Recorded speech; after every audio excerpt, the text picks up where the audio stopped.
सदियों साल पुरानी कहानी है। दिमश्क के किसी सहराई इलाके में एक बूढ़ी औरत रहती थी जो मुद्दतों से एक शदीद बीमारी में मुब्तला थी। बीमारी ने उसके जिस्म को कमजोर कर दिया था और तकलीफ ने उसकी रूह तक को तका दिया था। करीबी तमाम हकीमों ने कोशिश की मगर सब बेबस हो गए। सिर्फ एक ही हकीम था जो उसकी बीमारी का इलाज कर सकता था, मगर वो बहुत दूर बगदाद के एक मशहूर शहर में रहता था।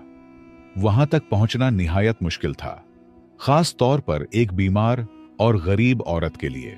इस जमाने में अगर आप समझना चाहें तो यूं समझें कि जैसे कोई शख्स पाकिस्तान या इंडिया में किसी खतरनाक बीमारी में मुब्तला हो और उस बीमारी का वाहिद माहिर डॉक्टर सिर्फ अमेरिका में हो।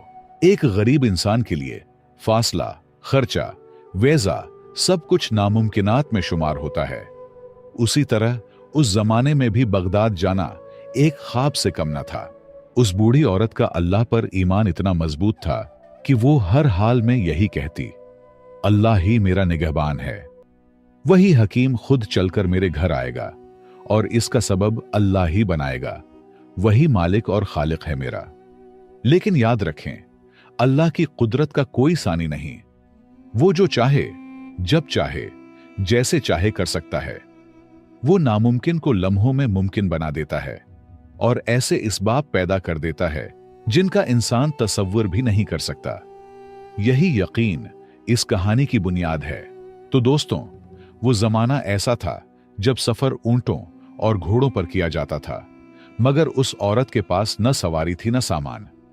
रास्ते तवील और कठिन थे, लेकिन उसका यकीन कहता था कि अगर कोई उसे बगदाद तक पहुंचा सकता है तो वो सिर्फ अल्लाह ही है, या फिर अल्लाह वो मशहूर हकीम खुद उसके पास भेज दे। वो रोज अपनी बेटी से यही कहती, मुझे उसी हकीम से इलाज करवाना है और मेरा रब ही उसका सबब बनाएगा। उसकी बेटी अक्सर मां की बातों पर हंस देती क्योंकि उसे ये सब एक ख्वाब लगता। लेकिन अल्लाह जो करता है वो इंसान की अक्ल से बालातर होता है। बूढ़ी औरत ने मोहल्ले के अमीर लोगों से मदद मांगी, मगर कहीं से कोई मुस्बत जवाब न मिला।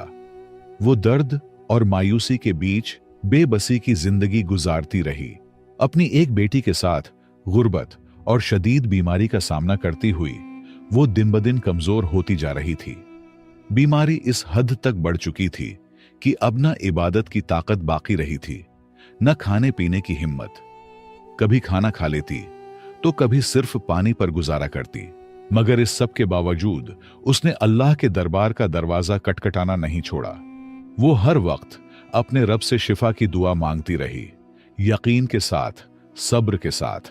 वक्त गुजरता रहा और फिर एक रात, जब हर तरफ सन्नाटा छा चुका था और सारा मोहल्ला नींद की आगोश में था, अचानक दरवाजा जोर से खटका।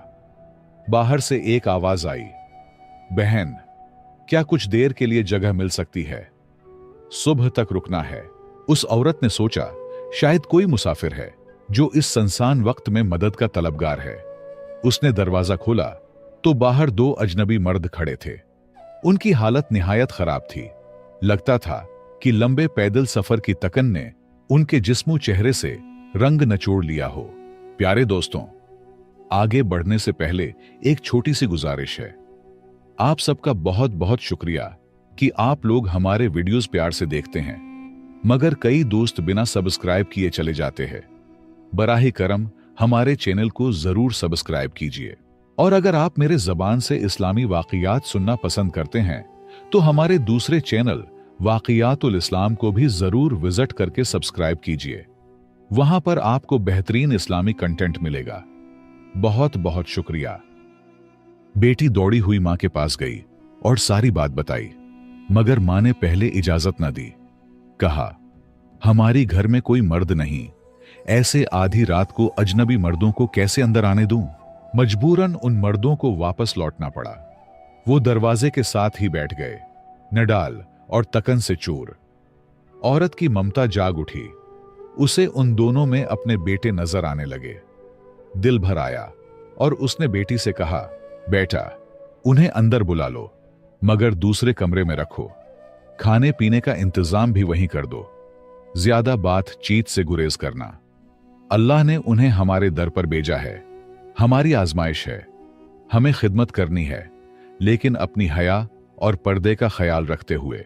कुछ वक्त गुजरा और फिर बूढ़ी औरत की बेटी ने घर में जो कुछ मौजूद था उससे सादा सा खाना तैयार किया, पानी दिया और दोनों मुसाफिरों के लिए दूसरे कमरे में सोने का इंतजाम कर दिया। दोनों मुसाफिर कमरे में जाकर सो गए, जबकि बूढ़ी औरत रात भर दर्द से कराहती रही। नींद आंखों से कोसों दूर थी। वो फरियादें करती रही और दिल ही दिल में उन अजनबियों पर भी नजर रखी हुई थी। सुबह की अजान हुई। दोनों मुसाफिर उठे, वजू किया, नमाज अदा की और जाने लगे। जाते हुए वो बूढ़ी औरत से दुआएं ले रहे थे, मगर जब औरत ने उनकी इबादत और परहेजगारी देखी तो मोहब्बत से रोक लिया।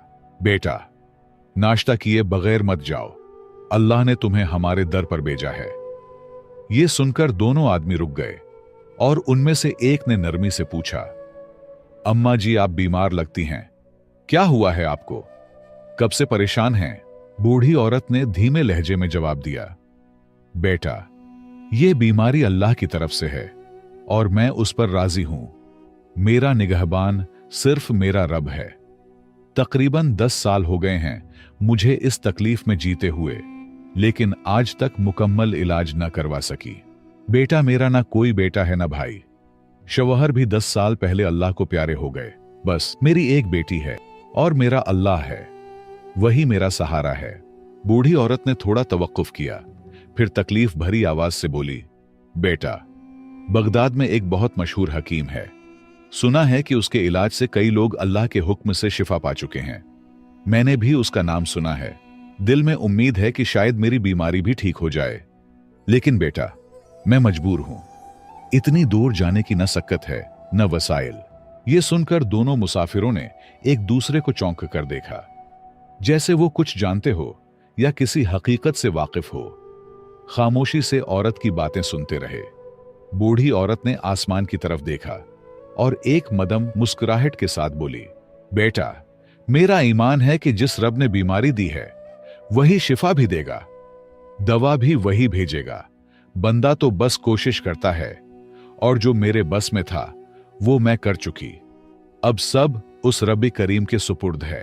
बिलाखिर एक आदमी आगे बढ़ा और नरमी से बोला, अम्मा जी, अगर मैं ये कहूं कि अल्लाह ने आपकी दुआ कबूल कर ली है तो आपको कैसा लगेगा? बूढ़ी औरत ने हैरत से उसकी तरफ देखा और धीमी आवाज में कहा, क्या मतलब बेटा? मैं तो कुछ समझी नहीं। उसने मुस्कुराकर जवाब दिया, ये दूसरे साहब यही बगदाद के मशहूर हकीम हैं और अल्लाह ने ही उनको आपके लिए यहां भेजा है। हम दोनों एक खास जड़ी बूटी की तलाश में दमिश्क आए थे। घोड़ों पर सफर कर रहे थे। रात को जब ठहरने का वक्त आया तो घोड़े अचानक डर गए और हमें शहर से बहुत दूर ले गए। फिर रास्ते में हम दोनों घोड़ों से गिर गए और सारी रात अंधेरे में भटकते रहे। बहुत सफर के बाद आपका घर करीब लगा और हम यहां आ गए। अल्लाह की मर्जी से हम आपके पास पहुंचे हैं। अब इंशाअल्लाह आपका इलाज होगा। आप बिल्कुल फिक्र न करें अम्मा जी, अल्लाह ने आपकी फरियाद सुन ली है। यह सब कुछ किसी मामूली इत्तिफाक का नतीजा नहीं, क्योंकि न मैं आपसे वाकिफ हूं न आप हमसे, बल्कि यह सब रब की रहमत का इशारा है। लिहाजा दोनों मुसाफिरों ने नाश्ता कर लिया, फिर बूढ़ी औरत का मुकम्मल चेकअप कर लिया और फिर रुखसत होते वक्त उनमें से एक ने कहा, अम्मा जी फिक्र ना करें, आपका इलाज अब यहीं घर पर होगा। मैं अपने बेटे को भेजूंगा, वो आपको दवा दे जाएगा। दवा भी वही लाएगा जो सिर्फ हमारे पास ही दस्तयाब है। यहां तक कि बूढ़ी औरत के इखराजात का खर्चा भी डॉक्टर ने अपने जिम्मे ले लिया। कुछ वक्त गुजरा, फिर वाकई एक नौजवान लड़का दवा लेकर आया। वो हकीम का बेटा था। दवा देने के बाद जब उस नौजवान ने बूढ़ी औरत की बेटी को देखा तो दिल में कुछ महसूस किया। दरहकीकत हकीम ने उसे दवा देने के साथ बीवी के लिए लड़की देखने के इरादे से भेजा था, क्योंकि हकीम ने उसी रात को लड़की की खिदमत और मेजबानी देखी तो दिल ही में बहू बनाने की नीयत कर लिया। जब हकीम के बेटे ने लड़की को देखा तो उसे भी पसंद आ गई। हया और गैरत का जमाना था। लड़का चुपचाप चला गया और बूढ़ी औरत को सिर्फ इतना इशारा दिया कि आपकी बेटी मुझे पसंद है, ताकि वो किसी और को हाँ न कर दे। बूढ़ी औरत से रिश्ता तय पाया और कुछ दिन बाद उस नेक सीरत लड़की की शादी बगदाद के मशहूर और मालदार हकीम के बेटे से हो गई। चंद ही दिनों के इलाज से बूढ़ी औरत भी सेहतयाब हो गई। अब वो अपनी बेटी के साथ बगदाद में आराम और सुकून की जिंदगी गुजारने लगी। वो हर रोज बेटी को यही नसीहत करती, बेटी, हमेशा अल्लाह पर कामिल यकीन और पुख्ता भरोसा रखो। जो कुछ होता है वो अल्लाह के हुक्म से होता है, उसके सिवा कोई और कुछ नहीं कर सकता। जब भी किसी से उम्मीद लगे तो दिल से अल्लाह के दरबार में रो लो, वो सब कुछ सुनने वाला है। मैं एक बेबस, बीमार, गरीब बूढ़ी औरत थी, किसी काबिल न थी, लेकिन अल्लाह ने मुझे इज्जत दी, सेहत दी और खुशी अता की, क्योंकि वो इखलास देखता है। तो प्यारे दोस्तों, इस कहानी से हमें एक अहम सबक ये मिलता है कि मुश्किल कोई भी हो, दिल से और इखलास के साथ सिर्फ अल्लाह को पुकारो। वही सुनने वाला है, वही देखने वाला है और वही है जो हर मसले का बेहतरीन हल रखता है। अगर कभी कोई दुआ कबूल ना हो तो ये मत समझो कि वो रद्द हो गई, बल्कि उसमें या तो हमारा भला नहीं होता, या हमारे इखलास में कमी होती है, या अल्लाह उससे बेहतर वक्त और सूरत का इंतजार करवा रहा होता है। और बच्चों के लिए एक सुनहरी सबक यह है, चाहे बेटा हो या बेटी, अगर वालिदैन की खिदमत और इताअत दिल से की जाए तो अल्लाह दुनिया व आखिरत में ऐसे इनामात देता है जो महज काबिलियत से हासिल नहीं होते। वालिदैन की खिदमत रब को इतनी पसंद है कि वो इसके बदले इज्जत, मर्तबा, सुकून और कामयाबी अता फरमा देता है। मुझे उम्मीद है आपने इस कहानी से बहुत कुछ सीखा होगा। अगर आपको मजीद ऐसी ही सबक आमूज और ईमान अफरोज कहानियां सुनना पसंद हैं, तो हमारे चैनल पुराने किस्से को सब्सक्राइब करके घंटी को जरूर दबाएं और हो सके तो वीडियो को लाइक और शेयर कीजिए। आपके ताउन का शुक्रिया।